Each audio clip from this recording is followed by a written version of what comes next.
देश और दुनिया के सभी हिंदी प्रेमियों को आज हिंदी दिन की बहुत बहुत शुभकामनाएं देना चाहता हूं। हम सब के लिए संविधान सभा के निर्णय को सिर्फ याद करने का दिन नहीं है।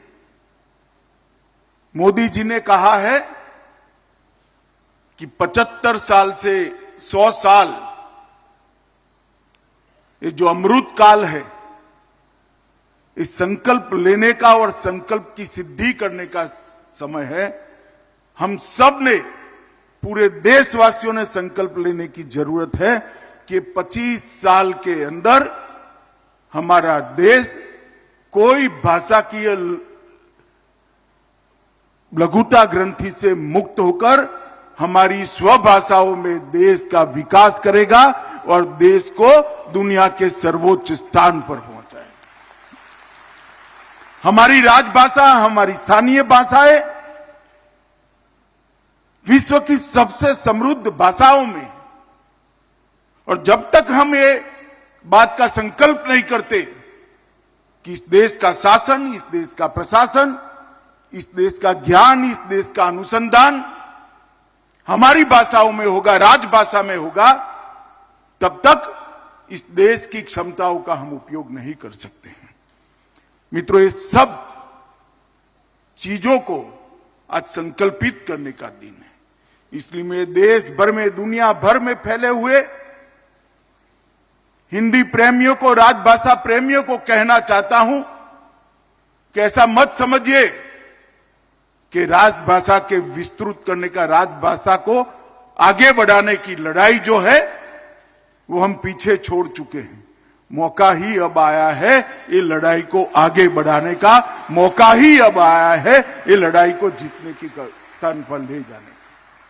मित्रों, आज सूर्यपुत्री ताप्ती के किनारे पर इस विशाल सभागार में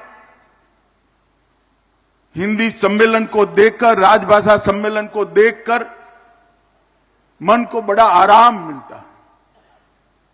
हिंदी के इस सम्मेलन के लिए, राजभाषा के इस सम्मेलन के लिए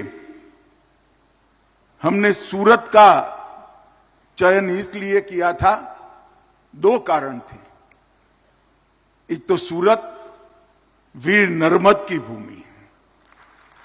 वीर नर्मद ने शायद देश में सबसे पहले अपनी भाषाओं के महत्व को उजागर किया था।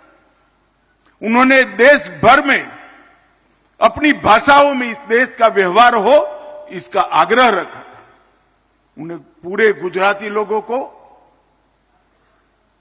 एक स्वप्न दिया था गरवी गुजरात का, और उसके साथ साथ उन्होंने अंग्रेजों के खिलाफ सबसे पहले कहा था, इस देश का शासन, इस देश का व्यवहार ये हिंदी में चलना चाहिए, कोई विदेशी भाषा में नहीं चाहिए। ये वीर नर्मद की भूमि है। और दूसरा, ये सूरत उत्साह की भूमि है। ये सूरत मनोरथ रखने वालों की भूमि है, और ये सूरत मनोरथ सिद्ध करने वालों की भी भूमि है। इसीलिए सूरत को हमने तय किया था। पहले काशी में गए थे, यहां खड़ी बोली से हिंदी का आज का स्वरूप लाने में काशी का बहुत बड़ा योगदान रहा। और आज सूरत आए हैं, जहां वीर नर्मद के 1900 साल के 1900 के ईस्वी सन 1900 के पहले के संकल्प को चरितार्थ करने का संकल्प हमने करना है। मित्रों, महात्मा गांधी ने राजभाषा के लिए एक ही वाक्य में बहुत सुंदर उसकी जरूरियात का व्याख्यान किया था। उन्होंने कहा था, राजभाषा हिंदी के बिना ये राष्ट्र गूंगा है, हिंदी ही राष्ट्र को बोलता कर सकती है। बहुत बड़ा वाक्य है। हमारी स्वभाषाओं के गौरव को महात्मा गांधी ने एक ही वाक्य से पूरे विश्व के सामने रखने का काम किया था। और मैं आज कहता हूं मित्रों, हिंदी हमारे मन की भाषा है, हिंदी हमारे राष्ट्र प्रेम की भाषा है और हिंदी आम हिंद के जन की भाषा है, आम जन की भाषा है। हमें इसको आगे बढ़ाना है। मित्रों, आज आजादी का अमृत महोत्सव है, तब मैं इतना जरूर कहना चाहता हूं कि मोदी जी राष्ट्रीय शिक्षा नीति 2020 लेकर जो आए हैं, इसका हम सब जरूर बारीकी से इसका अध्ययन करें। इसकी आत्मा क्या है, इसका अध्ययन करें। मोदी जी ने नई शिक्षा नीति में, राष्ट्रीय शिक्षा नीति 2020 के अंदर सबसे बड़ा भार अगर किसी चीज पर दिया है तो उस पर दिया है कि प्राथमिक शिक्षा और इसके आगे की शिक्षाओं में भी स्वभाषा का सबसे बड़ा उपयोग होना चाहिए। प्राथमिक शिक्षा स्वभाषा में ही होगी। इसके आगे बढ़कर कहा, अनुसंधान के क्षेत्र में भी स्वभाषा का उपयोग होना चाहिए। कोर्टों की भाषा, मेडिकल विज्ञान की भाषा, तकनीक की भाषा और इंजीनियरिंग के पाठ्यक्रम स्वभाषा में रूपांतरित होकर आने वाले दिनों में इसका अनुसंधान भी स्वभाषा में हो, राजभाषा में हो, इस दिशा में ले जाने का उन्होंने बीज नई शिक्षा नीति के अंदर, राष्ट्रीय शिक्षा नीति 2020 के अंदर बोया है। और मित्रों, मुझे भरोसा है कि आजादी का शताब्दी जब ये देश मना रहा होगा, तब ये जो बीज मोदी जी ने 2020 में बोया है, एक वट वृक्ष बनकर इस देश की सभी भाषाओं को पल्लवित कर भाषा के क्षेत्र में भी हमें आत्मनिर्भर बनाएगा। मित्रों, स्थानीय भाषा और हमारी हिंदी, ये हमारे सांस्कृतिक धारा प्रवाह का प्राण है।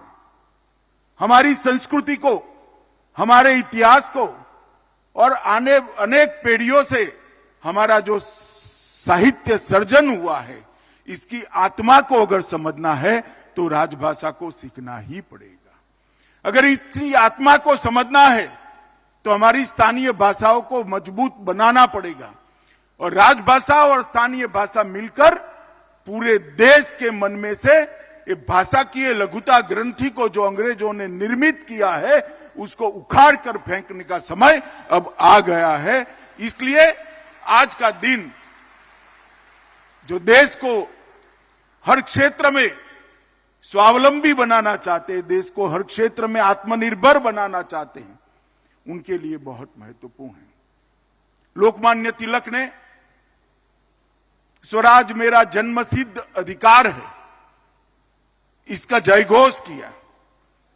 अगर तिलक महाराज को कोई ध्यान से समझता है और तिलक महाराज के सारे भाषणों को ध्यान से अगर किसी ने पढ़े हैं तो वे रोक टोक तिलक महाराज की स्वराज की कल्पना का व्याख्या कर सकता है।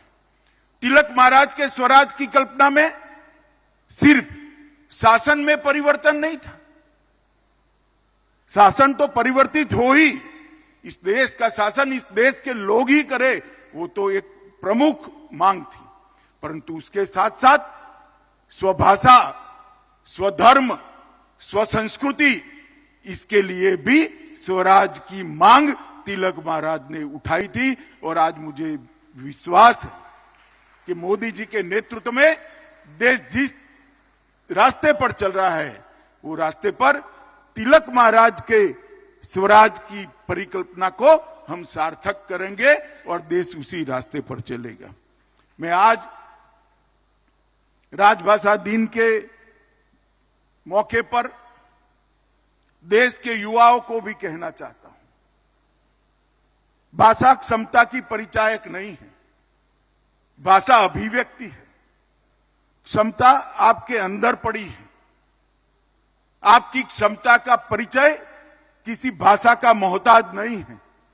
देश के युवा भाषा की लघुता ग्रंथि से दूर निकले, अपनी स्वभाषा को स्वीकारे और स्वभाषा को आगे ले जाने का काम करे, अपनी राजभाषा को स्वीकारे और राजभाषा को आगे ले जाने का काम करे, बहुत जरूरी है। जब तक देश का युवा अपनी क्षमताओं के आधार पर अपनी भाषा में अपने मौलिक चिंतन की अभिव्यक्ति नहीं करेगा, वो कभी भी अपनी क्षमताओं को पूर्णतया समाज के सामने नहीं रख सकता, क्योंकि अपने मौलिक चिंतन की अभिव्यक्ति स्वभाषा से अच्छी किसी भी भाषा में नहीं हो सकती।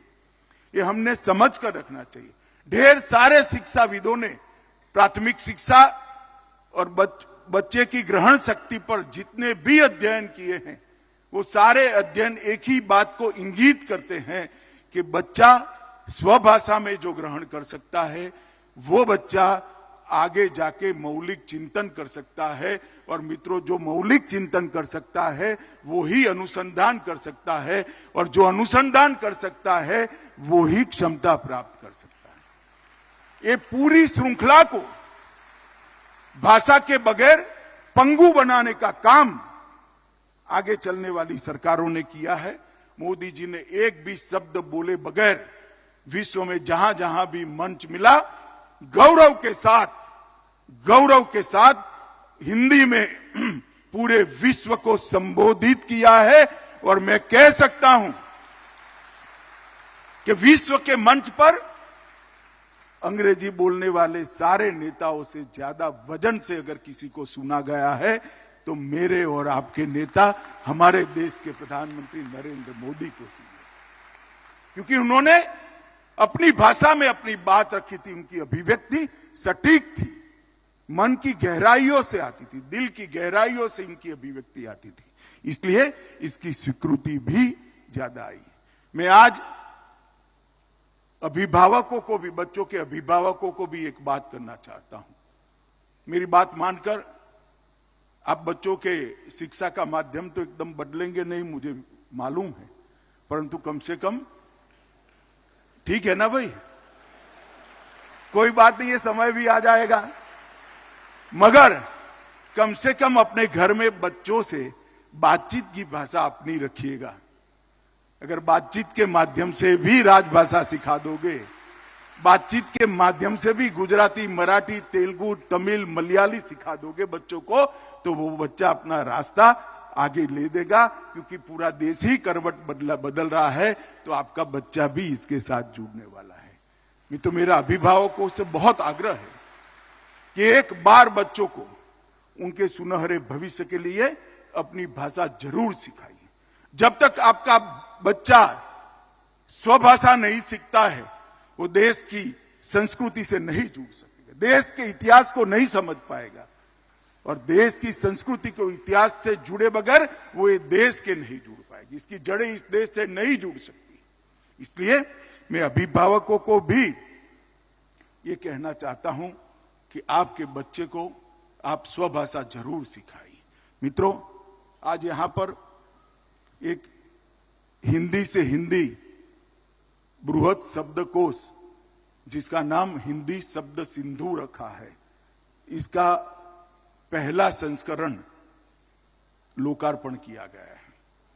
मित्रों, आज जो बात मैं करने जा रहा हूं, इसमें हिंदी के खाटी विद्वान शायद मुझसे मतभेद करेंगे। मैं उनको करबद्ध निवेदन करना चाहता हूं कि मेरे भाव को जरूर समझें। मित्रों, हिंदी को अगर लोकभोग्य बनाना है, देश और दुनिया में स्वीकृत बनाना है, तो हिंदी के शब्दकोश को बृहद बनाना पड़ेगा, बहुत विस्तृत बनाना पड़ेगा। कोई भी भाषा दूसरी भाषा के शब्द लेने से लघु नहीं होती है, वो गुरु होती है, बड़ी होती है। हमने भी हिंदी को लचीली बनाना पड़ेगा। हिंदी को लचीली बनाए बगैर हिंदी को हम आगे नहीं बढ़ा पाएंगे। दुनिया का नियम है, संसार का नियम है, जो समय के साथ नहीं बदलते हैं वो समाप्त हो जाते हैं। हिंदी को स्वीकृत बनाना पड़ेगा। अनेक भाषाओं से इसमें हमने शब्दों को लिया है जो आज की बोलचाल के शब्द बन चुके हैं, इसको हिंदी ने भी स्वीकारना पड़ेगा। हिंदी के शब्द को भी दुनिया की 70 से ज्यादा भाषाओं ने स्वीकारा है। हमने भी ये बड़प्पन दिखाना पड़ेगा। भारत की स्थानीय भाषाओं के सारे शब्दों को, जो हिंदी के आम बोलचाल के शब्द बन चुके हैं, इसको स्वीकार कर ये बृहद हिंदी शब्द सिंधु का संस्करण आज लोगों के सामने रखा है। मेरा हिंदी के विद्वानों को, देश भर के हिंदी के विद्वानों को करबद्ध निवेदन है, बड़ा मन रखकर, बड़ा हृदय रखकर हिंदी के भले के लिए इस शब्दकोश को स्वीकार करिएगा। आपकी स्वीकृति के बगैर वो आगे नहीं बढ़ पाएगा। जब तक हम हिंदी को लचीला नहीं बनाएंगे, हिंदी को सर्व स्वीकृत नहीं बनाएंगे, हम हिंदी को आगे नहीं बढ़ा सकते। और यहां पर संस्करण 1 इसलिए लिखा है कि इसके आगे और भी संस्करण आने वाले हैं। आने वाले दिनों में विज्ञान का सारा अभ्यासक्रम हिंदी में बनने वाला है। मेडिकल विज्ञान का सारा अभ्यासक्रम हिंदी में बनने वाला है। टेक्निकल अभ्यासक्रम, इंजीनियरिंग का अभ्यासक्रम पूरा हिंदी में बनने वाला है। ये सारे अभ्यासक्रमों को लोकभोग्य बनाना है तो हिंदी को भी लोकभोग्य बनाना पड़ेगा। कानून की भाषा अगर हम हिंदी चाहते हैं, कानून की भाषा स्वभाषा चाहते हैं, तो हमने कानून की भाषा के कुछ शब्दों को भी हमारे शब्दकोशों में स्थान देना पड़ेगा।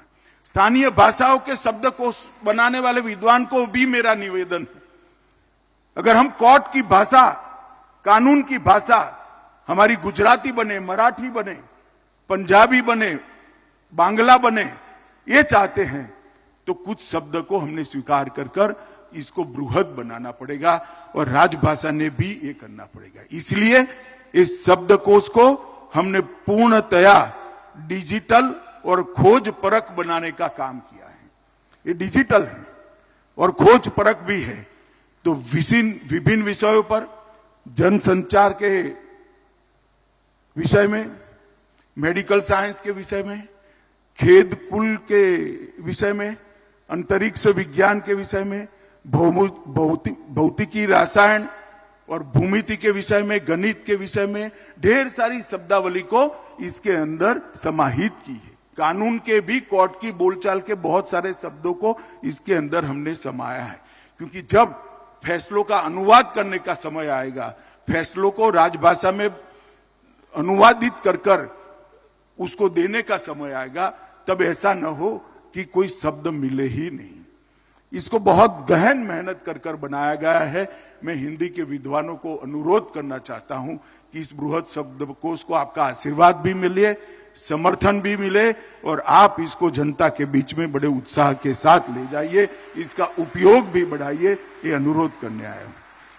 मित्रों, मैं इसरो के चेयरमैन और उनकी पूरी टीम को हृदय से बधाई देना चाहता हूं, क्योंकि इसरो की पूरी यश गाथा को काव्य गाथा के रूप में राजभाषा में प्रकाशित कर एक बहुत बड़ा काम इसरो ने किया है और इसरो की यश गाथाओं को जन जन तक पहुंचाने का एक काव्य गाथा एक जरिया बनने वाला है, इसका मुझे विश्वास है। कंठस्थ 2.0 इसका भी आज हमने विमोचन किया है। कंठस्थ 2.0 बोलने वाली हिंदी सिखाने का एक बहुत बड़ा साधन आने वाले दिन में बनेगा। राजभाषा विभाग ने सीडेक पुणे के सहयोग से मशीन साधित अनुवाद प्रणाली कंठस्थ तैयार की थी। इसका दूसरा संस्करण आज आप सबके सामने रखा है और मैं चाहता हूं कि हम इसी का भी प्रचार प्रसार करें। मैं खुद इसके लिए एक पूरी प्रचार की श्रृंखला भी बनने वाली है, मैं खुद इसको देख रहा हूं, परंतु देश भर के हिंदी भाषियों ने, देश भर के हिंदी प्रेमियों ने विशेषकर अपने बच्चों को हिंदी सिखाने के लिए एक कंठस्थ 2.0 संस्करण को बहुत लोकप्रिय बनाने की जरूरत है। मुझे विश्वास है कि इतनी समृद्ध है कि जिसकी विश्व में जोड़ नहीं है। इस प्रकार की भाषा की ये समृद्धि वाला देश है। मैं इसको हमारे देश का कोई त्रुटि नहीं मानता हूं, ये हमारी बहुत बड़ी ताकत है। हमारी संस्कृति को, हमारी परंपरा को, हमारे साहित्य को इन भाषाओं ने संभाल कर रखा है। और इस भाषाओं के माध्यम से हमारे देश के लोगों को की जड़ों को इस देश के साथ जोड़ने का करें। आज एक बात मैं बहुत स्पष्ट कर देना चाहता हूं। कुछ लोग अपप्रचार कर रहे हैं कि हिंदी और गुजराती स्पर्धक है, हिंदी और तमिल स्पर्धक है, हिंदी और मराठी स्पर्धक है। हिंदी देश की कोई भाषा की स्पर्धक हो नहीं सकती। हिंदी देश की सभी भाषाओं की सखी है, ये बात आप मानकर चलिए। और मैं विश्वास दिलाना चाहता हूं, हिंदी के समृद्ध होने से इस देश की सारी भाषाएं समृद्ध होगी, और इस देश की सारी भाषाओं के समृद्ध होने से हिंदी ही समृद्ध होती है। इस बात को सब लोगों ने स्वीकार करना चाहिए और सब लोगों ने समझना भी चाहिए। जहां तक भाषाओं के सह अस्तित्व को हम नहीं स्वीकार करते हैं, तब तक अपनी भाषाओं में अपना देश चले, वो सपने को हम सिद्ध नहीं कर सकते हैं।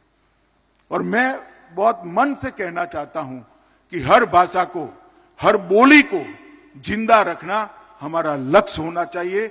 हर भाषा को, हर बोली को समृद्ध करना हमारा लक्ष्य होना चाहिए, और ये सभी भाषाओं की समृद्धि से ही हिंदी समृद्ध हो सकती है। मैं आपको बहुत स्पष्टता से बताने 2010 तक मैं गुजरात के राजनीतिक क्षेत्र का कार्यकर्ता था। गुजरात तक मेरा क्षेत्र सीमित था, मैं राष्ट्रीय राजनीति में नहीं था। 11 से मैं राष्ट्रीय राजनीति के अंदर गया। मैं आज बहुत विश्वास के साथ और बहुत अनुभव के आधार पर कहना चाहता हूं, अगर मैं गुजराती माध्यम में न पढ़ा होता तो राजभाषा इतनी अच्छी से बोल नहीं पाता। मुझे हिंदी सीखने में सरलता इसलिए रही है कि मेरी पढ़ाई लिखाई गुजराती माध्यम की स्कूल में हुई है। गुजराती माध्यम की शाला में मेरी पढ़ाई लिखाई हुई, इसी के कारण मैं हिंदी को इतनी जल्दी सीख पाया हूं। मेहनत तो करनी पड़ती है, परंतु सीखने में बड़ी सरलता होती है। और मेरे पास 2 ऑप्शन थे, हिंदी सीखना या अंग्रेजी सीखना। हमारे बहुत सारे नेताओं ने कहा कि इतनी मेहनत कर रहे हो तो स्पीकिंग इंग्लिश के लिए क्यों मेहनत नहीं कर रहे हो। मैंने कहा मैं बोलूंगा तो मेरी भाषा में ही बोलूंगा, और मैं जो बोलूंगा वो मेरे काम के आधार पर पूरा देश सुनेगा। और मित्रों, मैं आपको मेरा अनुभव कहता हूं, अगर मैं राजभाषा न सीखा होता तो देश को मेरी बात में नहीं समझा सकता था। मेरे पार्टी के काम के लिए किसी भी देश राज्य में गया, मुझे अपनी बात समझाने में बहुत सरलता रही, क्योंकि मैं हिंदी में बोलता था। अगर मैं अंग्रेजी में बोलता तो इतनी सरलता से न समझा पाता। हाँ, कुछ दिल्ली में बैठे हुए पंडित लुटियन में जो देश को आप भविष्य लिखते वो जरूर समझ जाते, मगर मैं वो पंडितों को भी कहना चाहता हूं, अब देश का भविष्य भी भारतीय भाषा में बोलने वाले लोग ही लिखने वाले हैं। मित्रों, मैं इसलिए कहना चाहता था कि मेरा खुद का अनुभव है, और ये अनुभव बहुत मजबूत अनुभव के आधार पर मैं निर्णय पर पहुंचा हूं कि स्वभाषा में जो बच्चा पढ़ता है वो राजभाषा सरलता से सीख लेता है, और स्वभाषा और राज्य भाषा जो बोल लेता है उसको देश जल्दी समझता है। ये सारी चीजों को हमने संज्ञान में लेना चाहिए। हमारा आजादी का आंदोलन, अगर हमारे आजादी के नेताओं ने राजभाषा का उपयोग न किया होता, स्वभाषाओं का उपयोग न किया होता, तो आजादी का आंदोलन इतनी जल्दी से कभी विस्तार न हुआ होता। उस समय के सारे नेताओं के आप भाषण सुनिए। मैंने श्यामा प्रसाद मुखर्जी के कुछ भाषण सुने जो मेरी पार्टी के संस्थापक रहे। टूटी फूटी हिंदी बोलते थे, मगर हिंदी बोलने में कभी श्यामा प्रसाद जी ने संकोच नहीं लगाया। धड़ल्ले से हिंदी बोलते थे, टूटी फूटी हिंदी थी, मगर उसकी बात आज पूरा देश समझता है। हम जैसे कई कार्यकर्ता उसमें से सीख कर आगे बढ़े हैं। मित्रों, उस वक्त हमारे आजादी के आंदोलन के सारे नेताओं का मत था कि स्वदेशी भाषा और स्वभाषा के अलावे स्वराज की कोई सार्थकता नहीं है। वो कई लोगों ने उद्घोषित किया था। विनोबा भावे और काका साहब कालेलकर जैसे लोगों ने अपना पूरा जीवन हिंदी और स्वभाषाओं पर न्यौछावर कर दिया था मित्रों, और मैं मानता हूं कि वो सही रास्ते पर थे। भाषा की समृद्धि वो संस्कृति का, स्वतंत्रता का बीज है।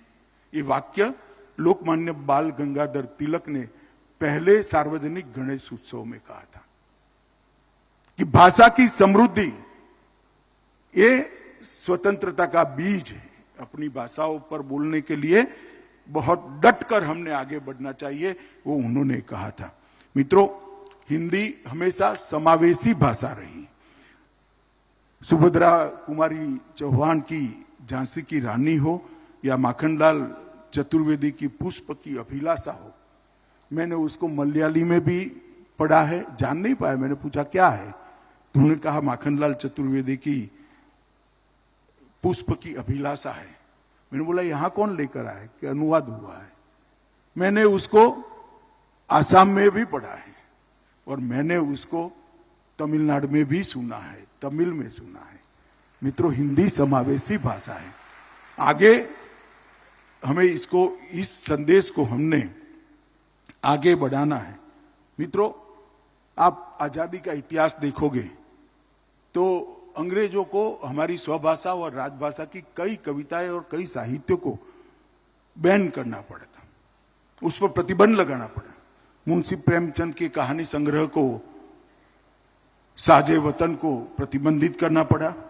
और ऐतिहासिक रिकॉर्ड मैंने निकाला तो आश्चर्यजनक बात है, हिंदी की 264 कविताएं, उर्दू की 58 कविताएं, तमिल की 19 कविताएं, तेलुगु की 10 कविताएं, पंजाबी और गुजराती में 22 कविताएं, मराठी में 13 कविताएं, सिंधी भाषा में 9 कविताएं और उड़िया में 11 कविताएं, बांग्ला में 24 कविताएं और कन्नड़ में 1 कविता को प्रतिबंधित किया था। यही बताता है कि आजादी के आंदोलन को राजभाषा और स्वभाषाओं ने कितना बड़ा बल दिया था कि अंग्रेजों को ये भाषाओं के साहित्य को प्रतिबंधित करना पड़े था।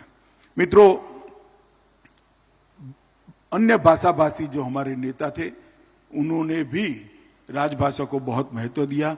महात्मा गांधी, बांग्ला भाषी आचार्य केशव चंद्र सेन, राजा राम मोहन राय, रविंद्रनाथ टैगोर, सुभाष चंद्र बोस, मराठी भाषी लोकमान्य तिलक, वीर सावरकर, विनोबा भावे, डॉक्टर भीमराव आंबेडकर, पंजाबी भाषी लाला लजपत राय, तमिल भाषी चक्रवर्ती राजगोपालाचारी, ये सभी ने समय समय पर राजभाषा के महत्व को इंगित भी किया, उसका उद्घोष भी किया और उसको प्रसारित भी किया।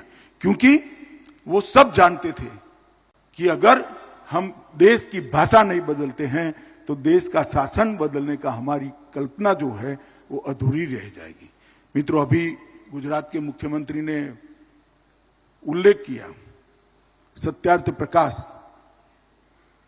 जब स्वामी दयानंद सरस्वती को पूछा गया कि आप वेदों पर और बाकी सारे धर्मों पर इतनी बड़ी आपका विश्लेषण लिख रहे, तो संस्कृत में क्यों लिख रहे हैं, हिंदी में क्यों लिख रहे हैं?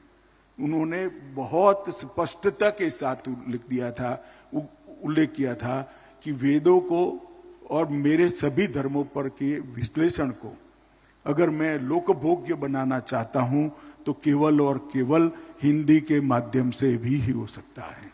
और इसीलिए उन्होंने सत्यार्थ प्रकाश को हिंदी में लिखने का काम किया था। मित्रों, नेशनल एजुकेशन पॉलिसी जो मैंने आगे कहा, उसमें ढेर सारे प्रावधान स्वभाषाओं में करने वाला एक पूरी श्रृंखला मोदी जी के नेतृत्व में भारत सरकार ने रखी हुई है। शिक्षा का माध्यम कम से कम 5वीं कक्षा तक और बन हो सके तो 8वीं कक्षा तक स्वभाषा में होना चाहिए। राजभाषा को समाहित करते हुए त्रिभाषा का सूत्र भी इसके अंदर दिया गया है। उच्च गुणवत्ता वाली शिक्षा और छपी हुई सारी सामग्री स्वभाषा में होनी चाहिए। सांकेतिक भाषा का मानकीकरण किया गया है और 10 राज्यों के 20 इंजीनियरिंग कॉलेजों को अब तक इसके अभ्यासक्रम को भारतीय भाषाओं में बदलने की कार्यवाही लगभग पूरी हो चुकी है। हिंदी, तमिल, कन्नड़, तेलुगु, मराठी, बंगाली और गुजराती अभी शुरू हुई। मेडिकल साइंस का पूरा अभ्यासक्रम, उसके पहले सेमेस्टर का पूरा अभ्यासक्रम मध्य प्रदेश सरकार ने हिंदी में अनुवादित कर दिया है और अगले शैक्षणिक सत्र से इसमें पढ़ाई लिखाई भी शुरू हो जाएगी। मित्रों, बहुत बड़ी बात है, हम कोर्टों की भाषा को भी स्वभाषा में कोर्ट को काम करे, न्यायालय हमारे काम करे, इस दिशा में हम आगे बढ़ना चाहते हैं। गांधी जी ने एक बार एक अंग्रेजी महिला पत्रकार को साक्षात्कार दिया, उसमें एक बात कही थी कि मुझे अगर अकेला छोड़ दिया जाए तो मैं दो ही काम कर सकता हूं, एक तो जितनी मुझ में शक्ति है उतना सूत काटने का प्रयास करूंगा और बाकी के समय में राजभाषा को, हिंदी को सीखने के और इसको समृद्ध बनाने का प्रयास करूंगा। बहुत सोच समझकर रोजगारी और स्वभाषा से देश का पुनर्निर्माण, ये दोनों संकल्पों को महात्मा गांधी ने आगे बढ़ा है। मित्रों, ये भारत, इसकी अगर संधि को विद्वान देखेंगे तो भारत का रथ भाषाओं का रथ होता है। ये भाषाओं का रथ है। हमने हिंदी को साथ में रखकर हमारी स्वभाषाओं को भी मजबूत करना पड़ेगा। हमने विदेशी भाषा से उत्पन्न होने वाली विदेशी सोच की जगह स्वभाषा से उत्पन्न होने वाली स्वदेशी सोच और इसके आधार पर हमारे नीतियों को बनाना पड़ेगा, हमारे कार्यक्रमों को बनाना पड़ेगा और हमारे देश को भी आगे बढ़ाना पड़ेगा। और इसीलिए भारतेंदु हरिश्चंद्र जी ने कहा था कि मातृभाषा की उन्नति के बिना राजभाषा की प्रगति संभव नहीं है। हर मातृभाषा को मजबूत करते, हर स्थानीय भाषा को मजबूत करते हुए राजभाषा को ताकत देने के लिए हमें आगे बढ़ना पड़ेगा। मैं सभी हिंदी प्रेमियों को इतना विश्वास दिलाता हूं कि गृह मंत्रालय में राजभाषा जो विभाग है वो पूरी तत्परता और तन्मयता के साथ हिंदी को मजबूत करने के लिए काम कर रहा है। अनेक विध काम शुरू हो रहे हैं। कोरोना के कारण थोड़ी हमारी गति मंद रही, परंतु अब गति आ गई है। 2 साल के अंदर ही आप बहुत सारे नए नए प्रयोग भी देखेंगे, नए नए फैसले भी देखेंगे और स्वभाषा के साथ राजभाषा को मजबूत करने का जो हमारा स्वप्न है उसको हम पूरा होते देखेंगे। आज देश भर से हिंदी के बहुत सारे विद्वान यहाँ पर आए हैं। मेरा आप सबसे अनुरोध है कि संकोच रखे बगैर धड़ल्ले के साथ स्वभाषा के उपयोग को जोर से बोलिए, स्वीकृत हो इस तरह से बोलिए और दुनिया में विशेषकर युवाओं में इसको स्वीकार कराने का। जब तक भाषा की ये लघु ग्रंथि को हम छोड़ नहीं देते, इस देश की क्षमता का उपयोग हो ही नहीं सकता। अंग्रेजी में इस देश के 6% से ज्यादा बच्चे नहीं पढ़ते हैं।